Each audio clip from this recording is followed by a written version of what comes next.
Gemilang Prestasi Indonesia, sebuah lembaga pelatihan kerja di bawah naungan PT Gapindo Gemilang Prestasi Indonesia, kini menjadi sorotan. Terletak di Komplek Villa Bahagia, Medan, lembaga ini diduga menipu ratusan calon peserta magang kerja ke Jepang.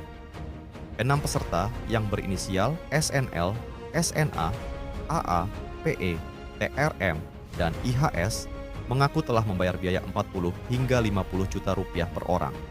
Namun, setelah berbulan-bulan pelatihan, mereka tak kunjung diberangkatkan.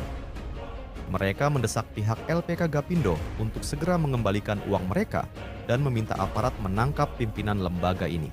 Halo guys, ketemu lagi dengan saya Francisco Lumanraja. Hari ini saya mau membahas berita yang viral di TikTok di Kota Medan tuh.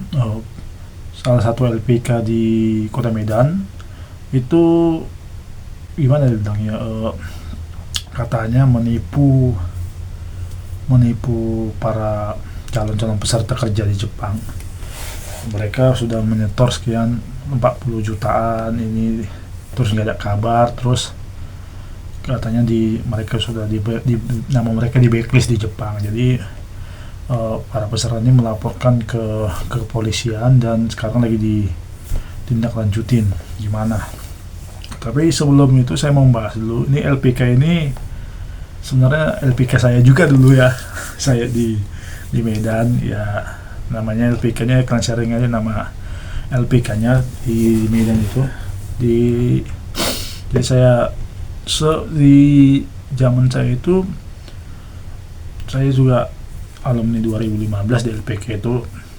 Sebenarnya kasus-kasus yang seperti ini pas saya di situ juga sudah ada sih, cuman nggak ada yang berani mengadukan ke kepolisian ya.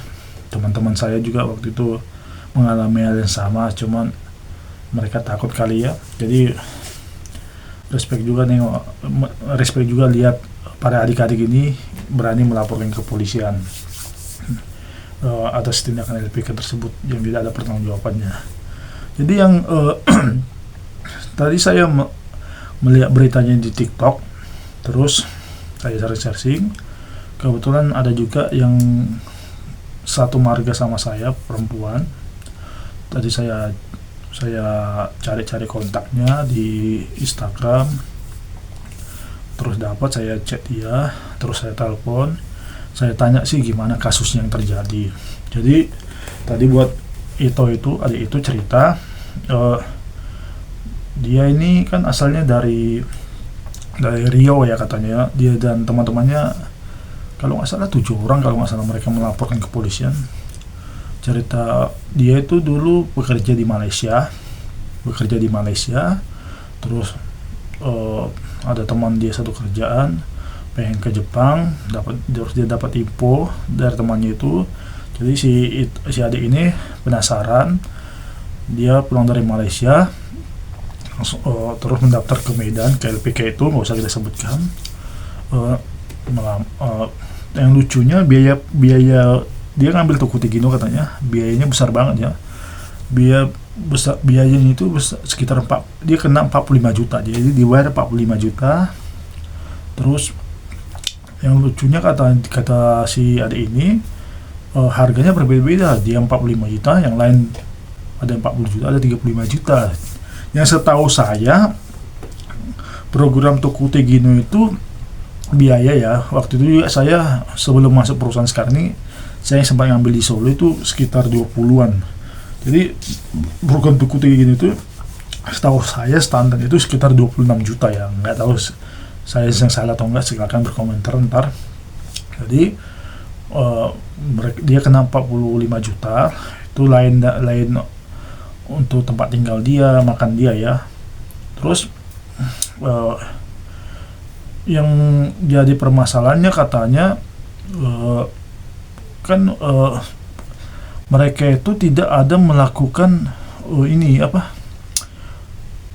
mereka kan buta info ya soal ke Jepang ya. Jadi mereka itu nggak ada namanya ujian kayak ujian SSW, terus ujian bahasa Jepang itu. Kalau yang saya tanya tadi dari teleponnya ya, itu pun mereka dilakukan katanya pas mau beberapa hari mau berangkat ke Jepang, mereka baru disuruh ujian SWSW, terus ujian ini kan nggak masuk akal, Mas. Jadi mau berangkat ke Jepang baru mereka ujian. Tapi kalau dari pernyataan mereka itu kayaknya ujiannya itu cuma formalitas. Jadi makanya pas berkas-berkas mereka itu yang sampai di sana di Jepang itu, yang di Jepang ini kayak sertifikat SSW itu kan jadi bermasalah. Makanya kasus yang di LPK itu selain penipuan kepada mereka, terus penipuan sertifikat ke Jepang.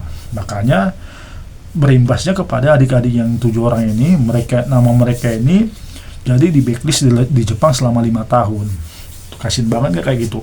Mereka udah bayar 45 juta, terus nggak bisa ke Jepang, terus ya kasian banget di Medan juga nganggur ya kan.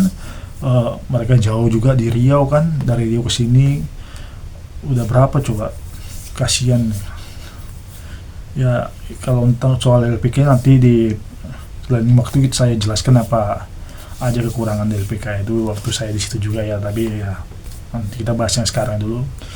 Jadi saya ngeliat TikToknya itu viral di LPK-nya lagi di kantor kepolisian lagi diurus, nggak tahu lah gimana ntar temunya ya.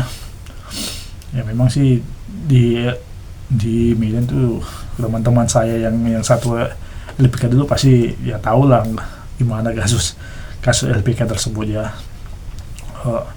Jadi buat adik-adik yang semoga lah bersabar, semoga ada titik temunya bagi kalian. Terus buat LPK yang di Medan ataupun di LPK yang di luar Medan, tolonglah kalau benar-benar lah janganlah kita menipu adik-adik yang buta soal info kayak gitu ke Jepang. Kasihan loh, mereka itu nyari uang itu kan susah loh. Ada yang mungkin hasil kerja dari Malaysia sampai bertahun-tahun, ada yang mungkin sampai jual tanah atau menggadaikan rumah, tiba-tiba nggak ada titik temunya, kalian tipu. Di mana coba perasaan kalian? Coba misalnya mereka itu adik kalian, kakak kalian, tetangga kalian atau sepupu kalian, gimana perasaan kalian gitu loh. Tega banget menipu mereka, sampai setahun belajar tidak ada titik temunya, uangnya kalian ambil, ujung-ujungnya mereka terlantar kayak gini kan, kasihan loh.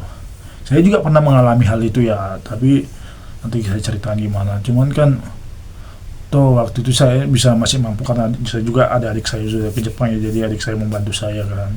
Kayak mereka ini gak ada siapa-siapa di Jepang, terus juga tadi dia pun di Riau sana cuma tinggal ibunya doang kan, gak ada yang bisa mensupport dia lagi di sini. Uang dia udah habis dari Malaysia sana untuk biaya ginian, tapi hasilnya nihil ke Jepang kan.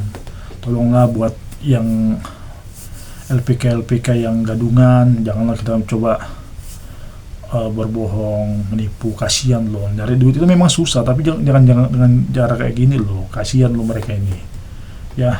Semoga pihak-pihak kepolisian juga bisa lebih lebih cepat responnya terhadap, maksudnya kasus ini seharusnya bisa diselidiki lagi. Masih banyak lagi LPK yang gadungan, yang hanya cuman yang yang tidak menjanjikan ya, maksudnya LPK yang gadungannya hanya cuman menjanjikan iming-imingkan mereka ini, tapi buktinya nol. Kasihan loh ya. Jadi itu aja buat adik-adik, kalau memang mau ke Jepang tolong cari info yang benar-benar infonya ke Jepang, jangan cuman termakan omongan LPK gadungan ya. Oke, itu saja video saya singkat ini. Sampai ketemu video selanjutnya. Bye.